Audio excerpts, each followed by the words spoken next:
Hello everyone, তোমরা কি দেখতে পাচ্ছ? আজকে আমরা একটা গুরুত্বপূর্ণ বিষয় নিয়ে আলোচনা করব। সেটি হচ্ছে মহাকর্ষীয় বিভব। এই টপিকটা আমাদের বইয়ে সংজ্ঞাটা সঠিকভাবে ব্যাখ্যা না করার কারণে এই টপিকটা 95% স্টুডেন্ট এই টপিকটা স্কিপ করে চলে যায়।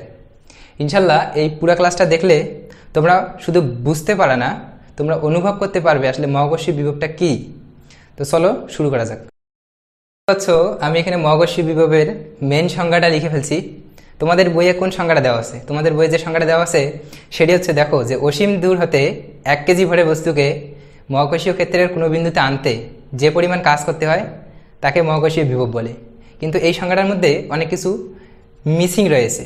তাহলে আমার সংজ্ঞাটা দেখো, যে আমার সংজ্ঞাটা হচ্ছে যে অসীম দূর হতে 1 কেজি ভরের বস্তুকে সমবেগে মহাকর্ষীয় ক্ষেত্রের কোনো বিন্দুতে এজেন্ট কর্তৃক আনতে যে পরিমাণ কাজ করতে হয় তাকে ওই বিন্দুর মহাকর্ষীয় বিভব বলে। দেখো, আমি যে লাল দাগগুলো দিয়েছি এগুলো আমাদের ভালোভাবে বুঝতে হবে। প্রথমত হচ্ছে অসীম দূর হতে। অসীম দূর হচ্ছে কি? অসীম দূর হচ্ছে একটা আপেক্ষিক বিষয়। কারো কাছে 1 সেন্টিমিটার অসীম হতে পারে, কিন্তু আমরা এখানে অসীম দূর বলতে আমরা মহাকর্ষীয় ক্ষেত্রের বাইরের কোনো বিন্দুতে থেকে নিয়ে আসতেছি। তাহলে অসীম দূর হতে 1 কেজি ভরের বস্তুকে, 1 কেজি ভরের বস্তু কেন ভাইয়া? কারণ দেখো, আমি যদি এখানে একটা পৃথিবী নেই, এখানে যদি আমি পৃথিবী নেই এবং এখানে যদি আমরা একটা বৃহস্পতি গ্রহ নেই, মনে করো এটা বৃহস্পতি গ্রহ, সেটা বাংলা লিখি, এটা হচ্ছে পৃথিবী। অর্থাৎ আমি যদি বৃহস্পতি গ্রহকে দিয়ে পৃথিবীর কোনো বিন্দুতে প্রাবল্য টেস্ট করতে চাই তাহলে অবশ্যই পৃথিবী চলে যাবে বৃহস্পতি গ্রহের দিকে। তাহলে আমরা কি করতে পারি? এখানে আমরা করতে পারি এই বৃহস্পতি গ্রহ বাদ দিয়ে, আমরা এই বৃহস্পতি গ্রহ বাদ দিয়ে যদি আমরা এখানে একটা 1 কেজি ভরের বস্তু নেই, তাহলে এই 1 কেজি ভরের বস্তু দিয়ে পৃথিবীর ক্ষেত্রে কোনো বিন্দুতে মহাকর্ষীয় প্রাবল্য টেস্ট করা খুবই সুবিধা হবে। এবং শুধু পৃথিবী না, এটা হচ্ছে বৃহস্পতি গ্রহ, যে কোনো গ্রহের ক্ষেত্রে 1 কেজি ভরের বস্তু দিয়ে এখানে টেস্ট করা খুবই সুবিধাজনক। এজন্য আমরা 1 কেজি ভরের বস্তুটাকে গণনা করি। এখন দেখো, আরেকটা টপিক হচ্ছে সমবেগে। 1 কেজি ভরের বস্তুকে আমরা মহাকর্ষীয় ক্ষেত্রে কিভাবে নিয়ে আসবো? সমবেগে। কেন সমবেগে? মনে করো এটা হচ্ছে একটা পৃথিবী,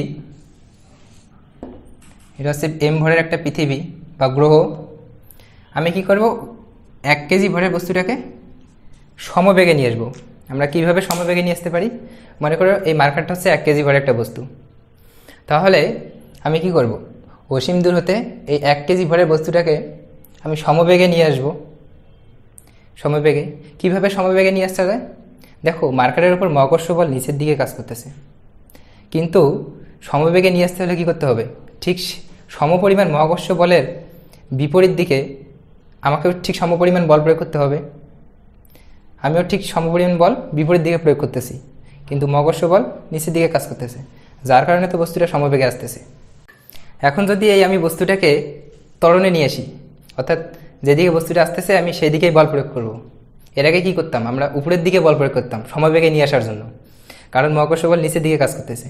এখন যদি আমি ঠিক এদিকে বল প্রয়োগ করি, ত্বরণে নিয়ে আসি, তাহলে আমি বিভিন্ন ত্বরণে নিয়ে আসতে পারবো। অর্থাৎ একটা নির্দিষ্ট বিন্দুতে ত্বরণে নিয়ে আসলে, এই বিন্দুতে ত্বরণে নিয়ে আসলে বিভিন্ন কাজ হবে, বিভিন্ন ত্বরণে নিয়ে আসলে বিভিন্ন কাজ হবে। আর এই কাজটাই যেহেতু মহাকর্ষীয় বিভব, তার মানে তখন আমরা একটা নির্দিষ্ট বিন্দুতে বিভিন্ন মহাকর্ষীয় বিভব পাচ্ছি, কিন্তু একটা নির্দিষ্ট বিন্দুতে একটাই মহাকর্ষীয় বিভব পাওয়ার কথা। এজন্য আমরা কিসে নিয়ে আসছি? বস্তুটাকে সমবেগে নিয়ে আসতেছি। এখন দেখো, অবশ্যই এখানে থাকতে হবে এজেন্ট কর্তৃক কৃত কাজ। এখানে এজেন্ট কে হিসেবে কাজ করতেছে? আমি নিজে হিসেবে কাজ করতেছি, এজেন্ট। এই এজেন্ট কর্তৃক কৃত কাজ তাই হচ্ছে কি ওই বিন্দুর মহাকর্ষীয় বিভব, অর্থাৎ আমি যেই বিন্দুতে নিয়ে আসব সেই বিন্দুর মহাকর্ষীয় বিভব। কারণ মহাকর্ষীয় বিভব হচ্ছে কি কেন্দ্র থেকে দূরত্বের উপর ডিপেন্ড করে। তো চলো এবার আমরা মহাকর্ষীয় বিভবের ফর্মুলাটা প্রুফ করে আসি। দেখো, এখানে একটা গ্রহ রয়েছে, m ভরের গ্রহ রয়েছে এবং এর কেন্দ্র হচ্ছে O। এই কেন্দ্র থেকে এ বিন্দুতে আমরা মহাকর্ষীয় বিভব নির্ণয় করব। তাহলে কেন্দ্র থেকে এ বিন্দু দূরত্ব, অর্থাৎ OA হচ্ছে R, অবশ্যই কেন্দ্র থেকে ওই বিন্দুর দূরত্ব, পৃষ্ঠ থেকে না। তাহলে কেন্দ্র থেকে ওই বিন্দুর দূরত্ব হচ্ছে আর। আমরা কেন কেন্দ্র নিলাম? কারণ আমরা জানি নিউটনের মহাকর্ষ সূত্রে সব কিছু বিন্দু ভর ধরা হয়, এবং এখানে কেন্দ্র, এই পুরা গ্রহের ভর এই কেন্দ্রে কেন্দ্রীভূত আছে বলে মনে করা হয়। এজন্য আমরা কেন্দ্র থেকে ওই বিন্দু দূরত্বটা নিয়েছি। তাহলে আমাকে কী করতে হবে? এজেন্ট কর্তৃক কৃত কাজ বের করতে হবে। অসীম থেকে আমি বস্তুটাকে কী করব? এই অসীম থেকে আর দূরত্বে নিয়ে আসব, সমবেগে নিয়ে আসব। তাহলে আমার দ্বারা যে পরিমাণ কাজ হবে সেটাই হবে কি? এই বিন্দুর মহাকর্ষীয় বিভব। তাহলে এখন আমরা জানি কৃত কাজ, আমরা জানি কৃত কাজ W = Fs cos theta. cos theta এখানে কেন? কারণ এখানে থিটার মানটা 0 ডিগ্রি, আমরা একই দিকে নিয়ে আসতেছি, এই জন্য cos 0 ডিগ্রি মান 1, ওটা লেখার প্রয়োজন নেই। কিন্তু তোমরা কি কখনো খেয়াল করেছো যে এই ফর্মুলাটা আসলে কিসের ফর্মুলা? অবশ্যই এখানে বলটা ধ্রুব বল হতে হবে। এই বলটা অবশ্যই ধ্রুব বল হতে হবে, ধ্রুব বল হলেই তবেই আমরা এই সূত্রটা আমরা লিখতে পারবো। কিন্তু তোমরা এখানে চিন্তা করে দেখো তো, এই বলটা কি ধ্রুব বল? আমরা জানি কি নিউটনের মহাকর্ষ সূত্রের আমরা জানি গ্র্যাভিটেশনাল ফোর্স Fg = Gm, এখানে 1 কেজি ভর /d²। অর্থাৎ গ্র্যাভিটেশনাল ফোর্সটা কেন্দ্র থেকে দূরত্বের ব্যস্তানুপাতিক, বর্গের ব্যস্তানুপাতিক। অর্থাৎ দূরত্বের উপর এটা ডিপেন্ড করতেছে। দূরত্বের উপর ডিপেন্ড করার ফলে গ্র্যাভিটেশনাল ফোর্সটাও এখানে পরিবর্তনশীল।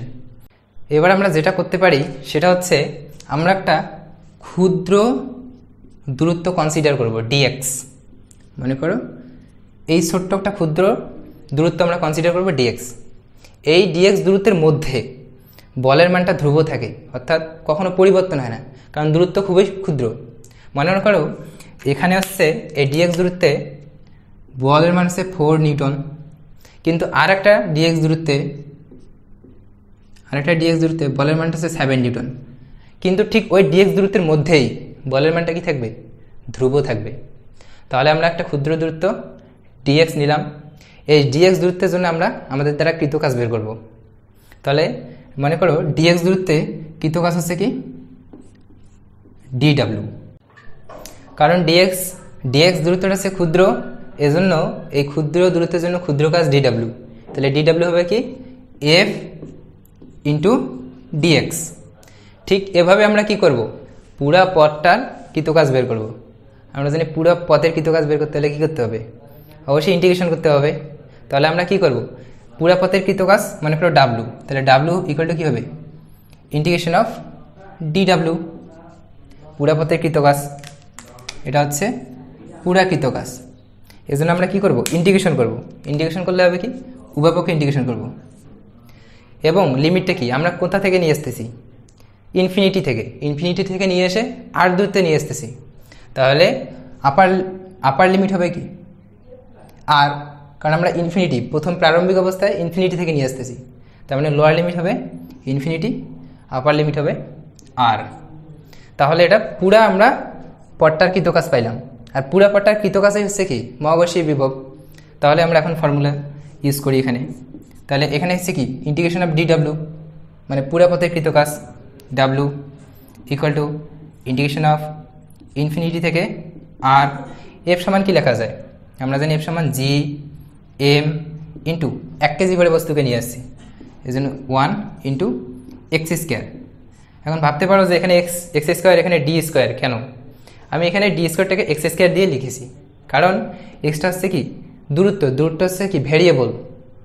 ভেরিয়েবলটা হচ্ছে চেঞ্জেবল, অর্থাৎ এটা x এর মানটা চেঞ্জ হচ্ছে, দূরত্বটা চেঞ্জ হচ্ছে × dx। তাহলে আমরা জানি ইন্টিগ্রেশনের ক্ষেত্রে কি? কনস্ট্যান্ট মানগুলো বাইরে যায়। তাহলে Gm ইন্টিগ্রেশন অফ ইনফিনিটি থেকে আর 1/x², আমরা লিখতে পারি x ইনভার্স 2 dx। আমরা ইন্টিগ্রেশনের ফর্মুলাতে কি পড়ছি?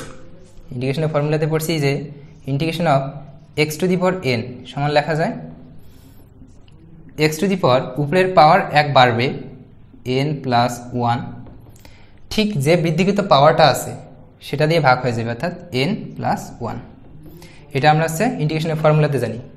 তাহলে এখানে হবে কি gm, তাহলে এখানে হবে x to the power -2 plus one divided by -2 plus one, limit হচ্ছে কি ইনফিনিটি থেকে আর, ইনফিনিটি থেকে আর। তাহলে এটা আমরা সলভ করব এখন। gm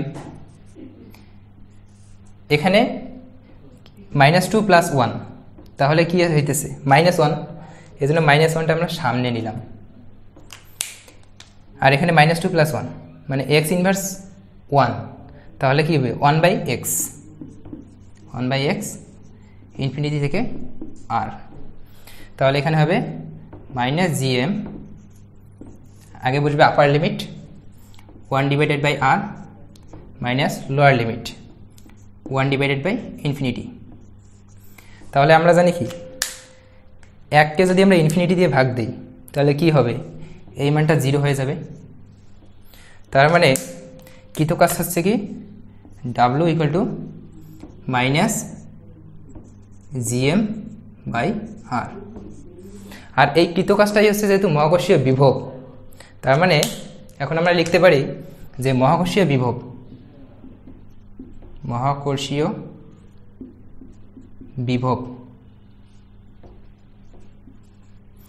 ভি, এটাকে আমরা ভি দ্বারা প্রকাশ করলাম, V equal to -gm by r. এখন দেখো একটা গুরুত্বপূর্ণ প্রশ্ন, এটা অনেকে বুঝতে পারে না বা অনুভব করতে পারে না, সেটা হচ্ছে মহাকর্ষীয় বিভব কেন ঋণাত্মক হয়। তাহলে আমি সংজ্ঞাতে কি বলছিলাম যে অসীম দূরত্বে 1 কেজি ভরে বস্তুকে আমি সমবেগে নিয়ে আসব কোনো বিন্দুতে, তাহলে সেই বিন্দুতে আনতে আমার দ্বারা যে পরিমাণ কাজ হয় সেটাই হচ্ছে মহাকর্ষীয় বিভব। মনে করো এখানে মার্কারটা হচ্ছে 1 কেজি, আমি কি করব অসীম দূর থেকে এই মার্কারটাকে সমবেগে নিয়ে আসব কোনো বিন্দুতে, ঠিক এই বিন্দুতে নিয়ে আসব। তাহলে আমি কি করতেছি অসীম দূর থেকে সমবেগে নিয়ে আসতেছি এই বিন্দুতে। সমবেগে কখন আসবে, এই মার্কারের উপর নিচের দিকে মহাকর্ষ বল কাজ করতেছে, ঠিক মহাকর্ষ বলের সমপরিমাণ বল যদি আমি উপরের দিকে প্রয়োগ করি তাহলেই তো এই বস্তুটা সমবেগে আসতেছে। তাহলে আমি বল প্রয়োগ করতেছি কোন দিকে, উপরের দিকে, কিন্তু বস্তুটা আসতেছে নিচের দিকে। তাহলে বল এবং সরণের মধ্যবর্তী কোণ কত, 180 ডিগ্রি। তার মানে আমার দ্বারা তখন কৃতকাজটা কী হচ্ছে, ঋণাত্মক হচ্ছে। আর আমার দ্বারা কৃতকাজটাই যেহেতু ঋণাত্মক, তার মানে মহাকর্ষীয় বিভবও ঋণাত্মক। যেই ফর্মুলাটা হচ্ছে কি V equal to -gm by r. তো অবশ্যই বুঝতে পারছো। ধন্যবাদ সকলকে।